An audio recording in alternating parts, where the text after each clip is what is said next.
提到魔玩产品中的传统神话题材啊，本来就是人气最高的孙悟空，随着黑神话游戏的发售，又推到了一个史无前例的高度啊。当然，除了猴子以外，还有很多值得深入挖掘的神话形象，比如说钟馗。乐子是小青蛙大，各位老铁们大家好，欢迎收看这期魔玩牌企业。今天呢，就跟大家分享一下由 POP 出品的钟馗6寸人偶。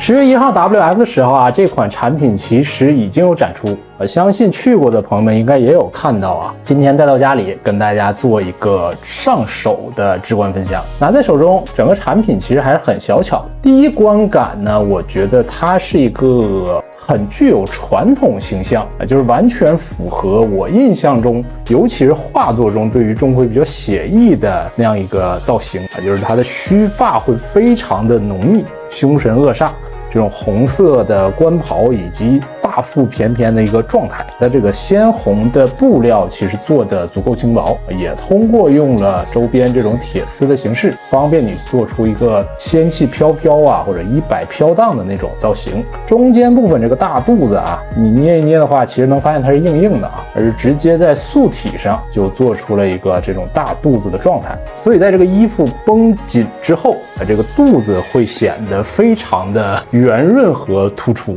并非那种按上去会软软那种肚子，而像一个就是很紧实的这种球状的感觉。我觉得这个刻画还是蛮有张力的。两条皮带上面也做了类似于翡翠的装点，腰间的令牌，还有腹部的兽首也有一个比较浑厚的颜色刻画。就钟馗，你不需要给它做的那种脏脏旧旧的，很鲜艳的那样才符合我印象中里面画作中对它的一个刻画。这个大红色你用在钟馗上和用在其他形象上其实还是不同的。你放到其他形象上，你会觉得哎呀，好像过年了一样，就很喜庆的那种啊。但是你放到钟馗身上，你不会觉得它很喜庆，而是觉得它非常具有杀气啊。主要让它能够产生这种杀气腾腾的原因呢，还是因为这个头雕的造型刻画。它一共2颗头，一枚呢是一个平静造型，另一颗是张开嘴透露出这个尖牙利齿的造型啊，就看着像是那种呐喊的感觉。2颗头都是有脖子的造型，须发部分做了很精细并且飘逸的刻画，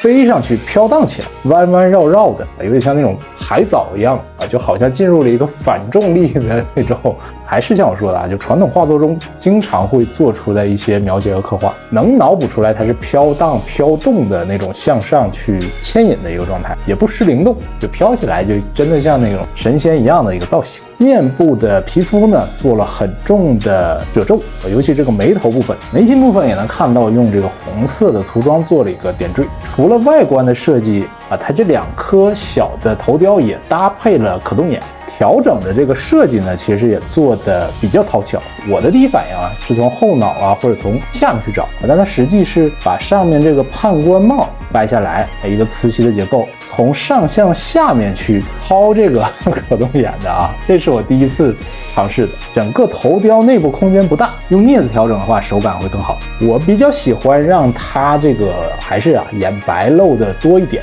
杀气更加重一些。关于这个可动眼呢，我一直觉得是一个能用就用的一个好设计，调整眼神的同时，也能用这种分件去处理眼球，一定是可动眼会有更好的一个细节体验。当然了，这一切的前提是你要在外在把这个眼皮或者说它交界的部分处理的好一点，不要有什么穿帮。这颗头的话，反正目前我看上去这个外观部分是看不出来可动眼的痕迹，就它这个眼皮和眼球之间并没有一个大的穿帮，一体性很强。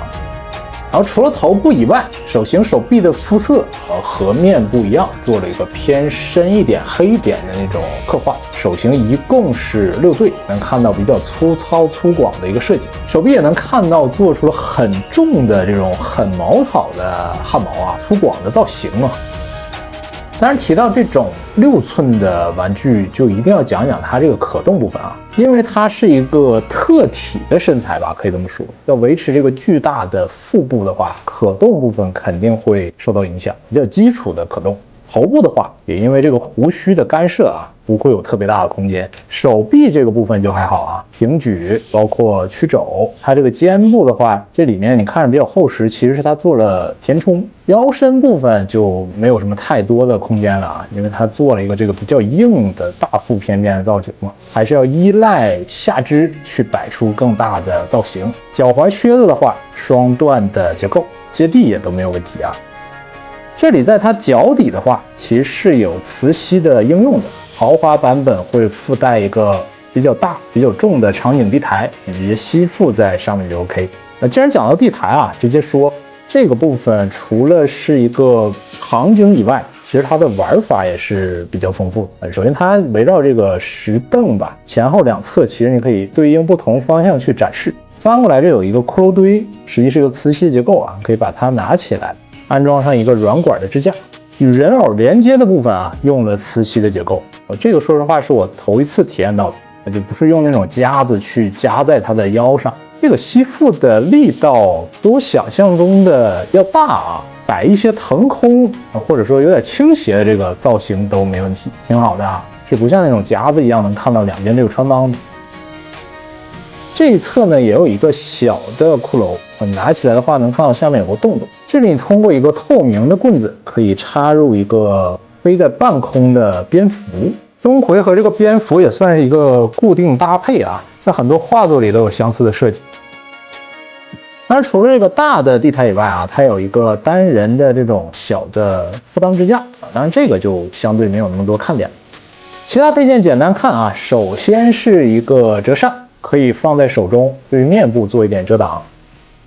金属杆子的令旗，上面这个旗子用了布艺的材料。酒壶一枚，表面做了类似于瓷器质感的涂装。还有预定附送的葫芦，相对造型刻画会更加丰富。黄符啊，乍一看不太起眼啊，但实际是个很好玩的配件。你用这个举起双指的手型，可以加入搭配。最让我喜欢这款产品，我觉得做的最精细的一个配件啊，有这把宝剑，上面会有很多细节的刻画，拉进去看，像是蝙蝠啊、太极啊，很多传统宝剑上都会有的那种造型。剑刃部分也用了金属的材质，很亮啊。这个宝剑我觉得就是特别传统那种，目前呈现的效果也不错。除了钟馗自身的配件啊，还有一个红色的小鬼半可动的设计啊，头部可以做出一定的扭动，还是很传统那种啊，就头上尖尖的带着犄角，面部十分可憎那种，有点像侏儒一样的那种形态。右手部分也可以进行一个替换，做出一些手持宝剑呐，或者手拿令旗的动作，跟班嘛，当做一个武器的支架。同时还有一个铁环铁锁的配件啊，官方没有说明是具体做什么的，但我猜测是可以套到这个小鬼的脖子上进行一定的束缚。整款产品给我的感受呢，就无论是主体还是这个小鬼的搭配，配件的造型上，都是围绕着那种很传统的钟馗形象进行了一定的设计啊。它没有采用那种暗红啊或者做旧的那种红颜色，而直接用了一个很亮丽的这种大红色，这一点其实是比较大胆。当然它最终呈现的我觉得并不俗气。然后这个可动眼以及这个须发啊，包括面部这个头雕的刻画，我觉得是这个产品最大的一个卖点。双头雕、双造型、可动眼的一个应用。调节上呢也是具备一定巧思的，整个眼神的拿捏和眉头的褶皱啊，我觉得都很符合钟馗在我心目中应该有的那种形象，像画里一样的那种钟馗的造型。这配件上其实也是用了一点心思下了点功夫的啊，尤其这个支架啊，这磁吸设计我其实真挺喜欢的。对于很多需要摆腾空造型的产品的话，我觉得都是一个参考啊，它这个磁吸的设计很好。希望在未来大货的时候，这些细节精度都能有一个稳定的保持啊。然后呢，这一期呢就先分享到这里了，喜欢的朋友们记得一键3连，我们下期再见吧，拜拜。